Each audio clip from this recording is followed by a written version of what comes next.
I'm Napp Nazworth, Executive Director of the American Values Coalition. On July 2nd, 2025, First Things published an article about me and the organization I lead, American Values Coalition, and it was written by Meghan Basham. This article contains a whole bunch of misinformation and misleading information about us. And so this video is to explain the truth and the things that Meghan Basham gets wrong in this article. So, American Values Coalition was founded in 2021 to address the problems of misinformation, political extremism, and hyperpolarization, as those problems exist on the right side of the political spectrum, but to address these issues as conservatives, speaking to fellow conservatives about the problems within our own camp. So these problems have really affected a lot of people that we've learned of personally, and it's also in the data. There is data showing that there's been an increase in people saying that they are willing to use political violence to achieve their political goals, um, and those levels are higher on the right than the left. We've created lots of different resources. So, for instance, we created a small group study for churches. It's called Mending Division Academy. You can find it at mendingdivisionacademy.com. There's 6 courses here, and they address the main problems that have divided churches. So if you go to courses, you can see here the names of the courses and uh, the topics we address: conspiracies, deconstruction, media consumption habits, the perception gap, political idolatry, and social media. So that's one resource we've created. We also have started a network for pastors. And this is what Meghan Basham's article is mostly about. It's called J29 Coalition. You can go to j29coalition.com to learn more. But this is to help pastors with the political discipleship of their congregation. And we connect pastors with resources, coaches, information, lots of different things to help them to navigate these problems as they exist in their own churches and in their own communities.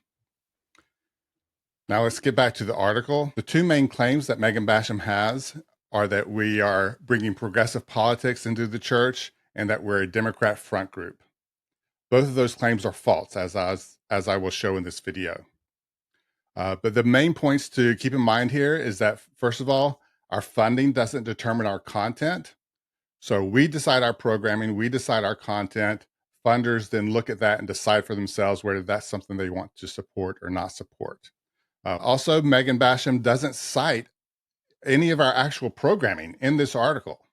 So we have lots of different programming. A lot of it is available online. So, for instance, if you go to the J29 Coalition page, you'll see we have a blog and a podcast. You can click right there to follow our podcast or to read our blog. We also have on our YouTube channel, there's a J29 Coalition YouTube channel. So on YouTube, it's at J29 Coalition. And here, all of our podcasts you can find as well. So lots of information here. And then for American Values Coalition as well, we have a YouTube channel at American Values Coalition. And lots of information here, lots of great content that we've provided on our podcast, and also all of our conferences are here. You can watch the speeches. This is all content that we've created. None of it is cited actually in the article to show you what we're actually teaching. We also have a weekly newsletter that you can sign up for. And again, we have an AVC podcast as well that you can listen to get a better idea of what it is that we actually believe and that we actually teach. Also,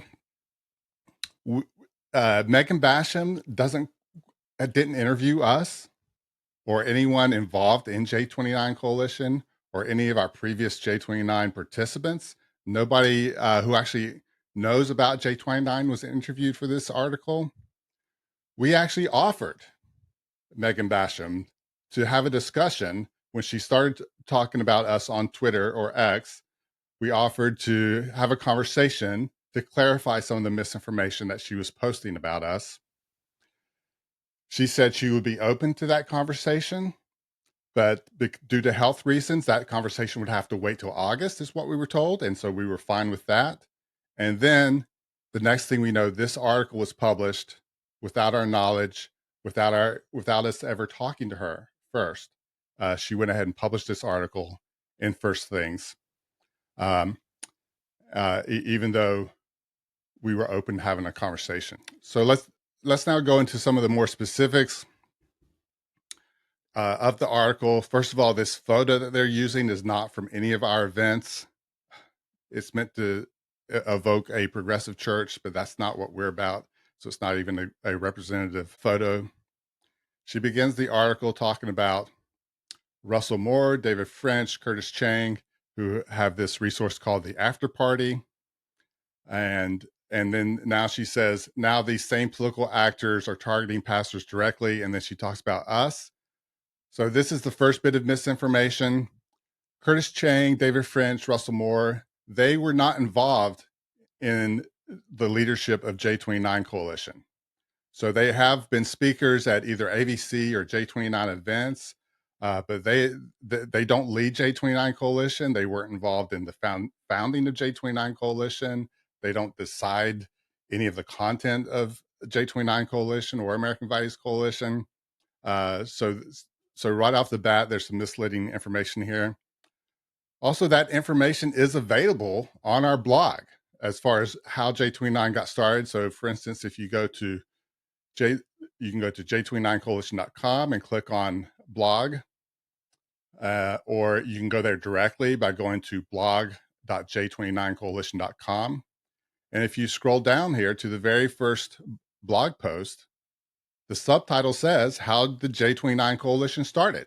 So the information is out there. We put it out there ourselves about who's involved, who's the leader, who are the leaders, how it got started. None of it involves David French, Curtis Chang, or Russell Moore. Uh, we we do appreciate their voices. We appreciate the after party. We recommend it to folks, but they are not the leaders of J29 Coalition or AVC. So here, Meghan Basham is talking about Panorama Global. Panorama Global was our fiscal sponsor for a short time. That was simply a service that they provided to us. We paid them for that service. The fact that Panorama Global also provided service, I suppose, to Gates Foundation and whatever this other thing is, doesn't mean that we have ties to them. Panorama Global doesn't fundraise for us, doesn't give us money. We gave them money to provide that service. The fact that they provide services, also provide services to other organizations, doesn't mean we're tied together in any way. That's not how that works. That would be like saying that if two people go to the same bank, that they're tied together or have deep ties, to use Meghan Basham's language. We haven't gotten any money from Gates Foundation or Victory Fund, which I don't even know what that is. She is correct that we got a donation from the Hewlett Foundation, but the Hewlett Foundation, this isn't like progressive activism or anything like that.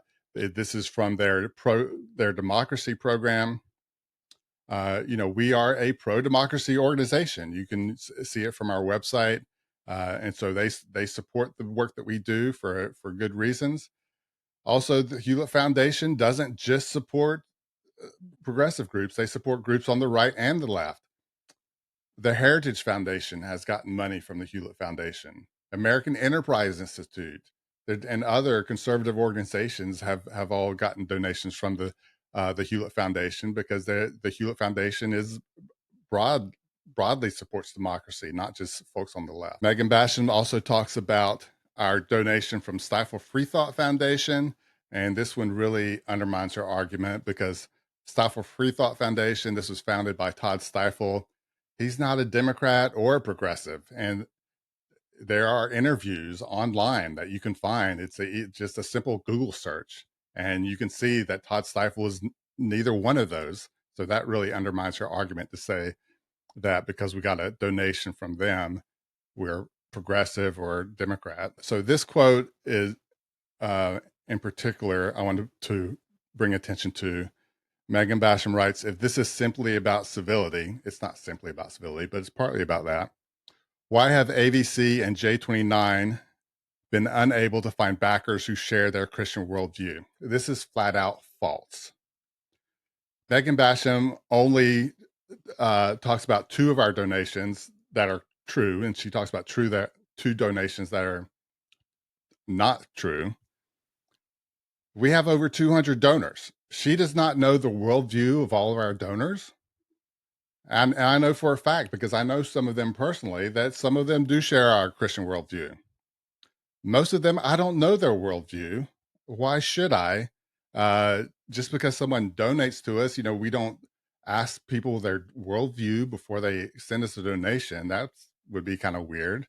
Look, you can even go to our website. There's a donate button here in the top right. When you click on that, and you can scroll down and see this is the information we ask for when someone provides us a donation. Nowhere here does it ask you to provide your worldview in order to give us a donation. So her claim here that no one who donates to us shares our Christian worldview, that's just flat out false. She has a quote here from Hayden Ludwig. So let me point out here, if you go back up, Hayden Ludwig, if you click on this link, Capital Research, that's Hayden Ludwig. That he's the source here for this quote. This is an article from 2022. There you see his photo. This article also contained a ton of misinformation about us. And so she's using this article as her source, written by this guy in 2022. And then he's also providing a quote to her about us. Hayden Ludwig doesn't know us. He's never spoken to me. He doesn't have any particular information about us. And yet he's the one she's getting a quote from in defense of this accusation that we're a Democrat front group.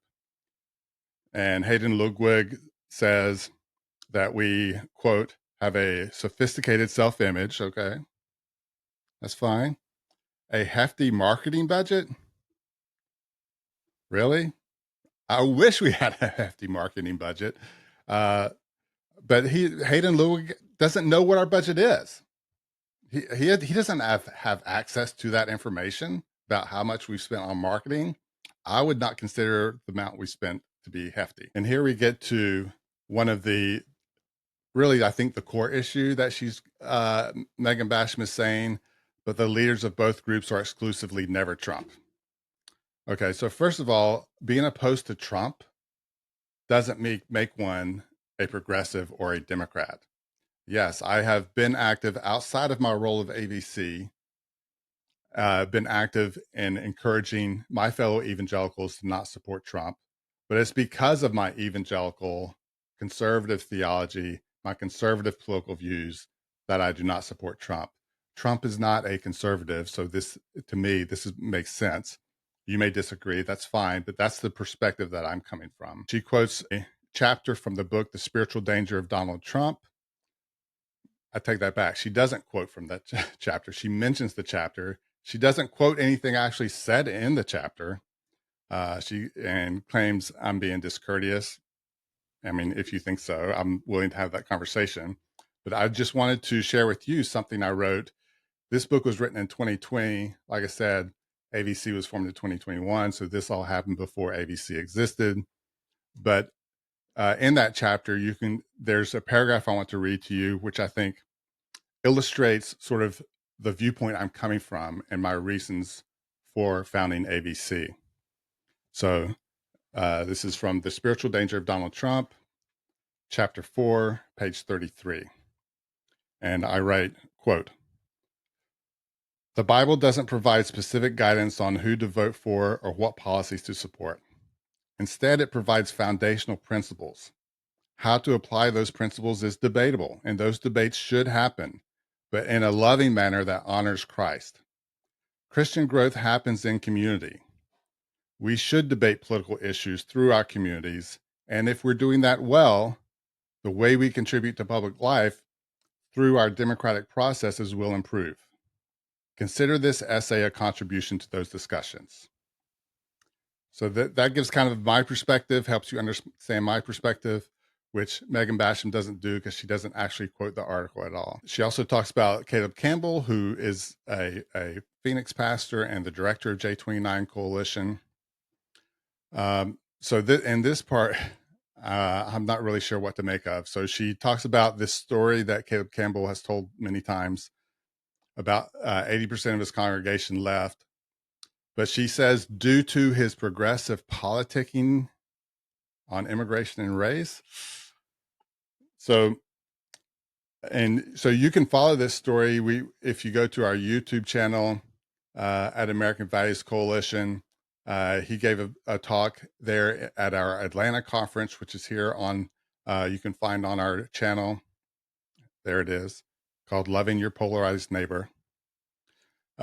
And so he tells that story, and it's a good talk as well. I encourage you to watch it to get his perspective as well. Sermons he gave on immigration and race were simply sermons that any sort of conservative evangelical pastor would have given without controversy before Trump. The Bible teaches that racism is wrong, that it's evil. And all humans are created in the image of God, including immigrants. That's not progressive politicking. That's just what the Bible teaches. If you think that's progressive, what do you think, Meghan Basham, is conservative on these issues? Are conservatives for racism? I mean, is the conservative view xenophobia? I mean, that's not how I view my conservatism. That's not what I believe as a conservative that conservatives should believe. So here she talks about Neil Rickner, our board chair. He's a member of the Council on Foreign Relations, whose Bill Gates-backed wind energy company received $1.2 million from Biden's Department of Defense, Panorama Global, blah, blah, blah, blah. Wow, that's like some real head-spinning stuff right there. She talks about our YouTube channel. Again, not actually quoting anything that's on our YouTube channel, just the titles of the YouTube videos, which she describes as anti-GOP. Well, yes, we criticize the Republican Party when they deserve criticism. There's nothing wrong with that. It doesn't make you a progressive to criticize the Republican Party. The Republican Party often needs criticism. I'm not sure what she found in those videos themselves that were anti-GOP. Again, she doesn't quote anything that we actually said in the videos. But I'm certainly in other places I know of, we have been critical of the Republican Party. That's nothing to be ashamed of. They deserve it. So in this part, she's talking about our different coaches. You know, all these folks can defend themselves, but again, she's not quoting anything actually said in a J29 event. She's not looking at our actual content. All of this is stuff, and a lot of this stuff, she's not even not quoting things that the coaches actually said. It's just like other people connected to them in some way in some of these instances. But like I said, we have actual content that you can look at and decide for yourself what we believe. So Meghan Basham says, none of the teachers associated with the ABC and J29 share the outlook of the typical Christian conservative. Really? I mean, what outlook is she referring to here? These are all theologically, they believe in basic small o Orthodox Christianity. That's pretty typical of a Christian conservative. But so what's the outlook she's referring to here? Well, I think she answers that in the very next sentence. She says, even its least partisan coach posts exclusively negative or neutral comments regarding the president. Okay. So here's what this is really about. She just really doesn't like the fact that we have coaches who aren't out there supporting Trump. All right. But J29 Coalition isn't about that. It's not about not supporting a presidential candidate or a political party. This is about helping pastors with the discipleship of their congregation. She quotes Albert Mohler, president of the Southern Baptist Theological Seminary. Again, here's someone who has no familiarity with our content. He's never been to any of our conferences, never been through the J29 cohort or been at our events. So I don't know why he's presenting himself as an authority on what we believe or what we teach. She quotes Clint Presley, president of the Southern Baptist Convention, who's basically says that parachurch organizations are a bad idea. I mean, if you believe that, then then you know don't get any information from parachurch organizations. I guess there's a lot of them out there. Would Clint Presley apply that to all parachurch organizations? We think pastors can decide for themselves where they get their discipleship. We don't tell them, which organizations to support or not support. But if that's Clint Presley's view, then that's his view. She also quotes Kent Butterfield, a pastor who makes a point we basically agree with, that parachurch ministries shouldn't displace the role and authority of the church. Yes, true, but we're also not trying to do that. We do not claim any authority over a pastor who goes through the J29 cohort. We provide them with the resources, the information, a community of fellow pastors where they can process this information and talk through these issues with others and then decide for themselves, with use their own wisdom, their own guidance by the Holy Spirit to look at their context, their church, their community, their denomination, and figure out how to apply what they've learned in that context for themselves. We don't tell them what to do or what to preach. Yeah. So thank you for listening. Again, if to get the actual good information about who we are and what we do, I encourage you to just go check out our website, sign up for our weekly newsletter, sign up for our podcast at americanvalues.org, or if you're a pastor at j29coalition.com. Also, if you're a pastor and you're interested in joining our next cohort, just go to 2025 cohort and click on the apply button. Thanks for listening.